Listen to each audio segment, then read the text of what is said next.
আমেরিকায় এত বিপুল সংখ্যক কালো চামড়ার সেলিব্রিটি দেখে আপনার মনে কখনো কি প্রশ্ন জেগেছে? জানতে ইচ্ছে করেছে কি সাদা চামড়া মানুষের উপনিবেশ আমেরিকায় কি করে এলো এতগুলো কালো মানুষ? সেই প্রশ্নের উত্তর নিয়ে আজকের এই পর্ব। চলুন তাহলে শুরু করা যাক।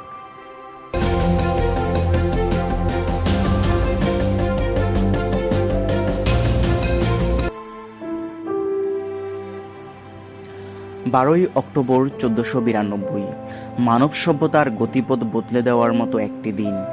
এই দিনে আমেরিকার মাটিতে পা রাখেন ক্রিস্টোফার কলম্বাস। সেদিন থেকে শুরু হলো ইতিহাসের এক নতুন বাঁক। যাকে যাকে পঙ্গপালের মতো ইউরোপীয়রা ছুটে আসতে শুরু করলো সদ্য আবিষ্কৃত এই মহাদেশে। স্থানীয় বাসিন্দাদের একটু একটু করে সরিয়ে দিয়ে দখল করতে লাগলো তাদের জমি। ইউরোপের মানুষের কাছে এত উর্বর জমি যেন কল্পনার অতীত। প্লেগ ও কুসংস্কারে আচ্ছন্ন তৎকালীন ইউরোপে আবাদি জমির ছিল বড্ড অভাব। তাই এই সুযোগ লুফে নিতে শুরু করলো ইউরোপবাসী। একই সাথে শুরু হলো ব্যাপক কৃষিকাজ ও স্থানীয়দের উপর অত্যাচার।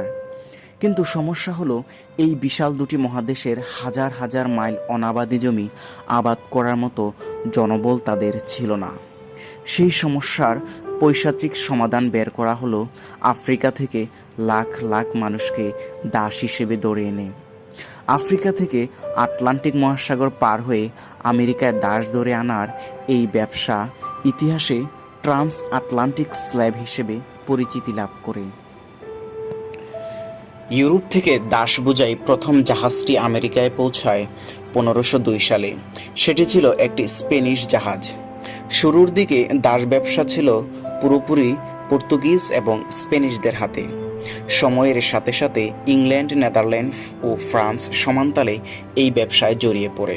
16 শতকের শুরু থেকে আরম্ভ হওয়া দাস ব্যবসা 19 শতকের মাঝামাঝি পর্যন্ত প্রায় 350 বছর ধরে চলতে থাকে। এই সময়ে আফ্রিকার প্রায় 1.5 কোটি থেকে 2 কোটির মতো নারী, শিশু এবং পুরুষকে দাস বানিয়ে ধরে আনা হয়েছিল, যাদের প্রায় 3 ভাগের 1 ভাগই মারা পড়েছিল সমুদ্রপথে নিয়ে আসার সময়, তাদের উপর করা অত্যাচারে কিংবা ক্ষুধপিপাসা ও রোগশোকে। প্রায় 80 লক্ষের মতো দাস আনা হয়েছিল শুধু ব্রাজিলেই, আর 4 লক্ষ যুক্তরাষ্ট্রে। বাকিদের হাইতি ও ক্যারিবীয় অন্যান্য দ্বীপগুলোতে পাঠানো হয়েছিল।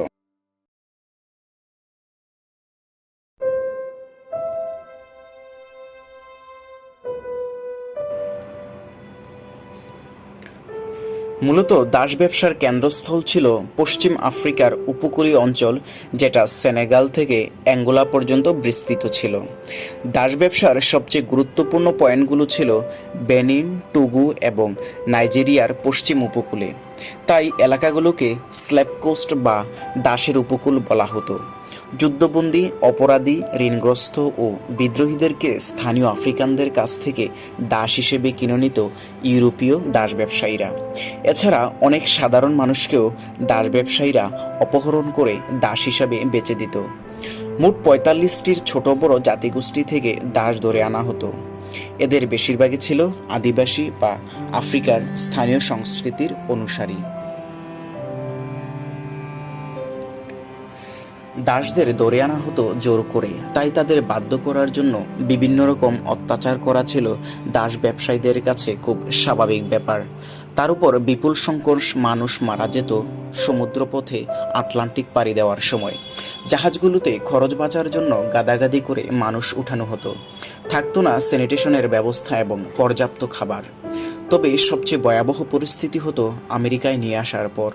সেখানকার সিজনিং ক্যাম্পগুলোতে প্রায় 1/3 দাস মারা পড়ত ডায়রিয়া ও আমাশয়ে।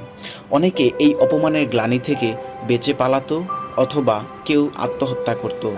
দাসরা বিবেচিত হতো প্রভুর সম্পত্তি হিসেবে।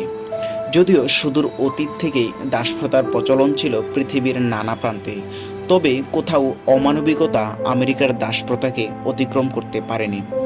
আমেরিকায় কোনো মালিকের কাছে দাসরা ছিল কেবল কৃষিকাজের মাংসল যন্ত্র। শিল্প বিপ্লবের পূর্ব পর্যন্ত ইউরোপীয় কলোনিগুলোর অর্থনীতি ছিল দাস নির্ভর। উত্তর আমেরিকার তুলা এবং ব্রাজিল ও ক্যারিবীয় অঞ্চলের চিনি ছিল ইউরোপের বৃহৎ শক্তিগুলোর প্রধান অর্থকরী ফসল। ভারত থেকে আনা চা পান করার জন্য ক্যারিবীয় অঞ্চলের চিনির তখন সারা ইউরোপ জুড়ে কদর। চিনির বৈশ্বিক বাজার নিয়ন্ত্রণের জন্য তখন ফ্রান্স ও ইংল্যান্ডের মধ্যে তুমুল প্রতিযোগিতা। বলা হয়ে থাকে আমেরিকার কার্পাস তুলা থেকেই নাকি সূচনা হয়েছিল ইংল্যান্ডের শিল্প বিপ্লবের। সেই তুলা থেকে বানানো সাদা কাপড়ের নীল যোগান দেওয়া হতো আমাদের দেশ থেকেই। সে আর এক নিষ্ঠুরতার ইতিহাস। তবে শিল্প বিপ্লবের পর থেকে দাস ব্যবসার অর্থনৈতিক আবেদন কমে যেতে থাকে। তাই ঊনবিংশ শতক থেকে বিভিন্ন জায়গায় দাবি উঠতে থাকে দাস প্রথা বিলোপ করার। রাষ্ট্রীয়ভাবে দাস প্রথা সর্বপ্রথম বিলুপ্ত ঘোষণা করে ইংল্যান্ড 1807 সালে। তারপর থেকে একে একে ইউরোপে অন্যান্য দেশগুলো বিলুপ্ত ঘোষণা করতে থাকে দাস ব্যবসা। সর্বশেষ দেশ হিসেবে দাস ব্যবসা নিষিদ্ধ করে ব্রাজিল 1830 সালে। তবে অবৈধ দাস ব্যবসা বন্ধ হতে 1860-এর দশক পর্যন্ত সময় লাগে। আমেরিকার গৃহযুদ্ধ ও দাস প্রথা গভীরভাবে সম্পর্কযুক্ত।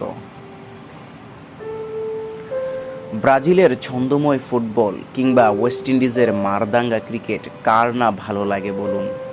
ওয়েস্ট ইন্ডিজের গেইল ব্রাভুরা কিন্তু সেই ট্রান্স আটলান্টিক স্লেভ ট্রেডের সময় ধরে আনা দাসদের বংশধর। ব্রাজিলের কালোমানিক প্লেয়ের পূর্বপুরুষরাও কিন্তু ছিলেন এই দাস। এছাড়া পৃথিবীর দ্রুততম মানব উসাইন বোল্টের আদিপুরুষও কিন্তু এই আফ্রিকান দাস। সাবেক first lady Michelle Obama, Oprah Winfrey, অভিনেতা মর্গান ফ্রিম্যান ও বক্সার মোহাম্মদ আলীর মতো কিংবদন্তিদের পূর্বপুরুষ দাস হিসেবেই আমেরিকায় এসেছিল। সত্যি নিয়তির নির্মম খেলা।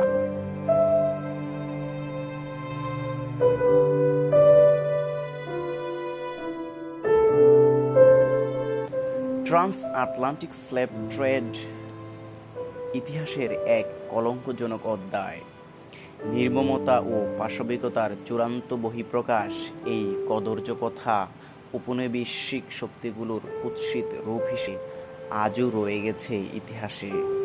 মানুষ জন্মগতভাবে স্বাধীন, স্বাধীনতা তার জন্মগত অধিকার। কিন্তু কোটি কোটি আফ্রিকার জীবন ও স্বাধীনতা বলিণ্ঠিত হয়েছে লুবি ইউরোপীয় বেনিয়াদের খপ্পরে পড়ে।